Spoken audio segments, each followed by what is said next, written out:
ஆனால் இறுதி சுற்று மிஸ் பண்ணிட்டீங்கன்னு நினைக்கிறேன். இறுதி சுற்றுலேயே நான் நடிச்சிட்டேன். நான் அப்போ அவங்களுக்கு 20 வயசு ஹீரோயின் அவங்களுக்கு அப்பாவாக நடித்தேன்.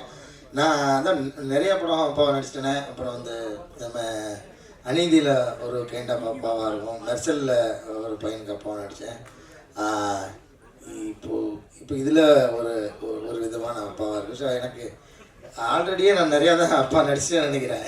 இதுக்கப்புறம் வந்துச்சுன்னா அந்த அந்த கேரக்டர் என்ன செய்யுதே அதுக்கான வெயிட் எப்படி இருக்குன்னு பார்த்துட்டு நடிக்கலாம். நான் ஒன்றும் தப்பு.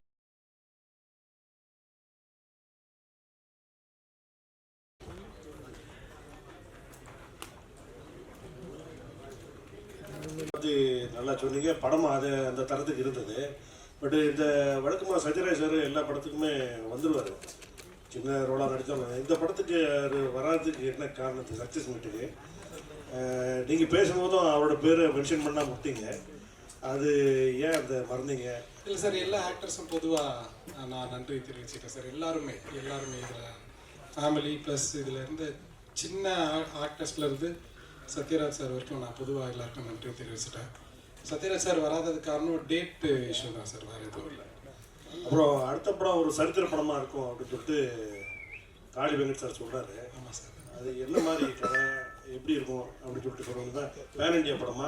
ஏன்னா குறுகிய பட்ஜெட்டில் ஒரு படம் எடுத்திருக்கீங்க, பெரிய படம் வாய்ப்பு ஏதாவது வந்திருக்கா இல்லை பேன் இண்டியா படமா சார்? இல்லை, நான் இந்த ஸ்க்ரீன் பிளே முன்னாடி ஃபஸ்ட்டு அந்த பீரியட் ஃபிலிம் தான் சார் எழுதினேன். அது வந்து என்னோட ஷார்ட் ஃபிலிம் புறம்னு ஒரு ஷார்ட் ஃபிலிம் எடுத்தேன், ஒரு புறநானூறு போயம் பேஸ் பண்ண படம் அது.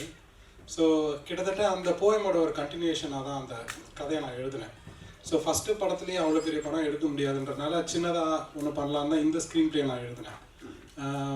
அது வந்து பேன் இண்டியான்னு எனக்கு தெரியல சார். அது ஆனால் ஒரு ப்ராப்பரான தமிழ் ஹிஸ்ட்ரி கதை. அதாவது சங்கம் லிட்ரேச்சரில் நம்ம படித்த குறிப்புகள்லாம் இருக்குல்ல, ஊர் இந்த மாதிரி இருந்தது, இந்த மாதிரி உணவு முறை இருந்தது, இந்த மாதிரி துணி போட்டாங்க, இலையில துணி கட்டிக்கிட்டாங்க. ஸோ என்னென்னலாம் அதில் டாக்குமெண்ட்டாக படிக்கிறோமோ அதுக்கு பேஸ் பண்ணி கிரவுண்டடாக இருக்கும் சார். பீரியட் ஃபிலிம் ஸ்கிரிப்ட் என்கிட்ட இருக்குது. நான் இதெல்லாம் முடிஞ்சதுக்கப்புறம் நான் நெக்ஸ்ட் என்னன்னு பார்க்கணும் சார். அதான் பிளான். சார் வணக்கம், வாழ்த்துக்கள். வணக்கம் சார். வணக்கம் சார். நிறைய பேர் படம் எடுத்து வச்சுட்டு படம் வெளிவரதுக்கு ரொம்ப இடைவெளியாக இருக்குது, தேட்டர் கிடைக்க மாட்டேங்குது, அவங்க தடுக்கிறாங்க இவங்க தடுக்கிறாங்க அப்படின்ற புலம்பல் வந்து ஒவ்வொரு ப்ரெஸ் மீட்லையும் இருக்குது. நீங்களும் சின்ன படம் தான் எடுத்து வச்சுருக்கீங்க, உங்களுக்கு அந்த மாதிரி இடைவெளிகள் தான் இருந்துச்சு சார்? ஆக்சுவலி உண்மையாக சொல்லணும்னா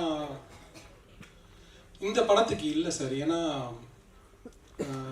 எப்படி ஆச்சுன்னா, ஃபஸ்ட்டு நான் வந்து ஏதாச்சும் ஒரு படம், ஒரு தரமான படம் எடுக்கணுன்ற ஒரு ஓட்டம் இருந்தது. அதுக்காக நாங்கள் கண்டிப்பாக ஓடணும். ஸோ படம் வந்து நான் என்ன நோட்டீஸ் பண்ணேன்னா சார், ஒரு படம் அதுக்கு தேவையான ஆளுங்களை ஆட்டோமேட்டிக்காக இழுத்துக்கிட்டே இருந்தது. இப்போ சத்யராஜ் சார் வந்து எனக்கு எட்டாத தூரமாக தான் அவரை நான் பார்க்குறேன். ஏன்னா எனக்கு அவரை நேராக தெரியாது, பேசினதில்லை. அவர்கிட்ட ஃபோன் நம்பர் வந்து கிடச்சிது, ரேண்டமாக ஃபோன் பண்ணி பேசணும். 1 hour டைம் கொடுத்தாரு. அவர் ரொம்ப பொறுமையாக தான் டீல் பண்ணார் எங்களை. ஸோ நான் போய் என்னை பற்றி நான் ரொம்ப பேசலாங்க. நான் வந்து இவங்க நாங்கள் ஏற்கனவே எடிட் பண்ணிட்டோம் இவங்க நடித்த போர்ஷனை. ஸோ அதை போட்டு காமிச்சா அவருக்கு பிடிச்சிட்டு அவர் ஓகே சொல்லிட்டாரு. வடிவேல் சாருமே அதே மாதிரி தான். அவரும் வந்து யோசிச்சார், எப்படி நான் நடிக்காத படத்துக்கு நான் எப்படி பாட்டு பாடுறதுன்னு யோசிச்சாரு. பட்டு நாங்கள் சொன்னோம் சார், ஒரே ஒரு பாட்டு கேளுங்க, பிடிச்சதுன்னா நீங்கள் பாடுங்க சார், இல்லைன்னா விட்டுருங்க, தொல்லை பண்ண மாட்டோம்னு சொன்னோம். கேட்டார், அவருக்கு பிடிச்சிருச்சு. ஸோ அந்த கலை வந்து அந்த ஆளுங்களை இழுத்துக்குதுன்னு நான் நினைக்கிறேன். ட்ரீம் வாரியர் பிக்சர்ஸ் வந்து அதுதான் ஆச்சு. என்னென்னா கோவன் சார் படம் பார்த்தாரு, பார்த்த உடனே அவருக்கு பிடிச்சிருச்சு. ஸோ ஆனால் இதில் வந்து ஒரு கொஞ்சம் இப்போது நான் ஏன் லக்கி நான் நினைக்கிறேன்னா, ட்ரீம் வாரியர் பிக்சர்ஸ் நினச்சிருந்தா இதை விட இன்னும் கொஞ்சம் ஈஸியர் குதிரை மேலே பந்தயம் கட்டியிருக்கலாம். இது கொஞ்சம் ரிஸ்கியான குதிரை தான் இந்த படம். ஆனால் அவங்க வந்து நல்ல படத்தை சப்போர்ட் பண்ணணும்னு நினைக்கிறாங்கல்ல சார், அந்த மாதிரி எண்ணங்கள் இருக்கிற ஆட்களும் தேவைப்படுதுன்னு நான் நினைக்கிறேன். அது மிக்ஸ் ஆஃப் போத். அந்த படமும் நல்லா இருந்தது, but at the same time அதுக்கு சப்போர்ட் பண்ணணும்னு நினச்ச ஆளுங்களும் எனக்கு தானாக அமைஞ்சாங்க. அதுக்கு அபிஷேக் ராஜாவுக்கு தான் நான் நன்றி தெரிவிக்கணும். அவர் தான் வந்து இதை எடுத்துகிட்டு போய் காமிச்சார் அவங்கக்கிட்ட. ஸோ எனக்கு அந்த மாதிரி அனுபவம் இல்லை. இதுக்கு என்ன டிசர்விங்கோ அது கிடச்சதுன்னு தான் நான் நினைக்கிறேன் சார். எனக்கு அநியாயமாக எங்கேயுமே எனக்கு ஃபீல் ஆனதில்லை. தேட்டர் ஓனர்ஸுமே ஃபஸ்ட் வீக் வந்து பெரிய படத்தோடு வந்தாலுமே நாங்கள் வந்து கோயம்புத்தூர் திருப்பூர்லாம் போனோம். அங்கே வந்து தேட்டர் ஓனர்ஸ் அவ்வளோ வெல்கமிங்காக இருந்தாங்க. ஐ மீன் குஹன் சார் ப்ராப்ளம் இன்னும் டீட்டெயிலாக இதை பற்றி பேசலாம். அவங்க வந்து இதுக்கு ஸ்க்ரீன் வந்து தரத்துக்கு வந்து ரொம்பவே வில்லிங்காக தான் சார் இருந்தாங்க. அது உண்மை தான். அதாவது இன்னைக்கு உள்ள ஜென்ரேஷன் வந்து பார்த்தீங்கன்னா கண்ணீர் சிந்த வைக்கிற அளவுக்கு யாரும் படம் எடுக்கிறதுக்கு முன் வரது கிடையாது. வெட்டு குத்து கத்தி கடப்பார் அந்த மாதிரி போயிட்டாங்க. பட் நீங்கள் வந்து ஒரு ஃபேமிலி ஆடியன்ஸ் வந்து படம் பார்த்துட்டு கண்ணீர் சிந்தி அந்த கவலையை வெளிப்படுத்திட்டு வர அளவுக்கு படம் எடுத்திருக்கீங்க. எடுத்து அடுத்து எடுக்கக்கூடிய படங்கள் இதே மாதிரி இருக்குமா இல்லை வேற மாதிரி இருக்குமா? அந்த வேற மாதிரி இருக்க சான்ஸ் இருக்கு சார். ஐ திங்க் அந்தந்த கதைக்களம் அந்தந்த காலகட்டத்துக்கு ஏற்ற மாதிரி தான் அந்த களத்துக்கு ஏற்ற உண்மையான கதை எடுக்கணும்னு ஆசை சார். எனக்கு வேற எதுவும் இல்லை. இதே மாதிரி என்னால் இப்போ இன்னொன்று பண்ண முடியுமான்னு கேட்டிங்கன்னா இல்லை. இப்போ நான் வந்து இப்போ இந்த ஹோல் சிஸ்டமை பார்க்காம நான் இதை எழுதிட்டேன். அடுத்த வாட்டி இதே மாதிரி எழுதுகிற தைரியம் எனக்கு வருமானு கூட எனக்கு தெரியல. ஸோ ஆனால் எது பண்ணாலும் அந்த களத்துக்கு உண்மையாக எடுக்கணும்னு நான் நினைக்கிறேன் சார். வேற எதுவும் இல்லை. அண்ணா வணக்கம்.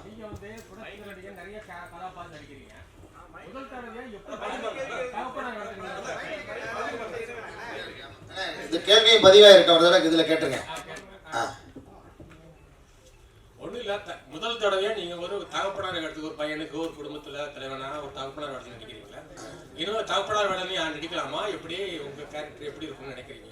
ஆனால் இறுதி சுற்று மிஸ் பண்ணிட்டீங்கன்னு நினைக்கிறேன். இறுதி சுற்றுலேயே நான் நடிச்சிட்டேன். நான் அப்போ அவங்களுக்கு 20 வயசு ஹீரோயின் அவங்களுக்கு அப்பாவாக நடித்தேன்.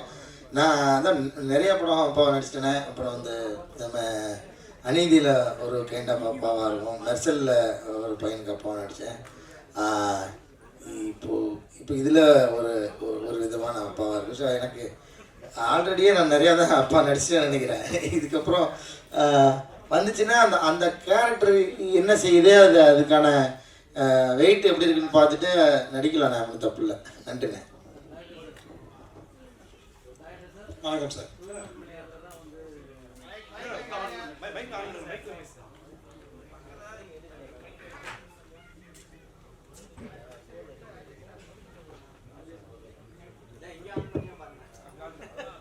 சார் தூய்மை பணியாளராக வந்து காளிமணி நடிச்சார். அது ஒரு ஆட்டோ டிரைவராக மாறி வராரு. கடைசியில் கிளைமாக்ஸில் வந்து பொண்ணு வந்து கேட்குது காளிமணி ஃப்ரெண்டு கிட்ட, எங்கள் அப்பா வந்து தூய்மை அந்த குப்பை அண்ணாரான்னு கேட்குறப்போ ஒரு அமைதியாக விட்டீங்களே. அந்த கெயில் ஒரு நல்ல ஃப்ரெண்டு.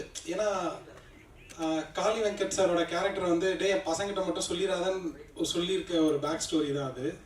இந்த பசங்க கஷ்டப்படுவாங்களோன்னு அவரும் நினைக்கிறாரு. ஆனால் அந்த பொண்ணு தெரிஞ்சுக்குது. அந்த பொண்ணு ஒன்றும் தெரிஞ்சுக்கிட்டு அப்பா கிட்ட கேட்கலாமான்னு நினைக்கிறாங்க. சரி அப்பா மறைச்சார்ல இத்தனை வருஷம். ஸோ இதை கேட்டால் கஷ்டப்படுவாரோன்னு அவங்களும் கேட்க மாட்டேங்கிறாங்க. ஸோ அவங்க ஒருத்தருக்கு ஒருத்தர் அவ்வளோ சப்போர்ட்டிவாக இருப்பாங்கன்றது தான் சார். அந்த இல்லை சார், எல்லா குடும்பத்திலையும் வந்து ஒரு ஃபாதர் வந்து எப்படி கஷ்டப்பட்டு குழந்தைகளை படிக்க வச்சு கொண்டு வரான்றது தெரிஞ்ச விஷயம் தான்.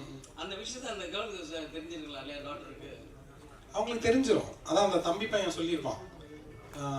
அவங்களுக்கு இவன் சொல்லி தான் அவங்களுக்கு தெரிய வந்துருக்கும். அதான் சார் விஸ்வான்னு சொல்கிறார், ஜோசவன் சொல்கிறார். ஆமாம் அப்பா வந்து இது மாதிரி வந்தார். ஆமாம். ஆனால்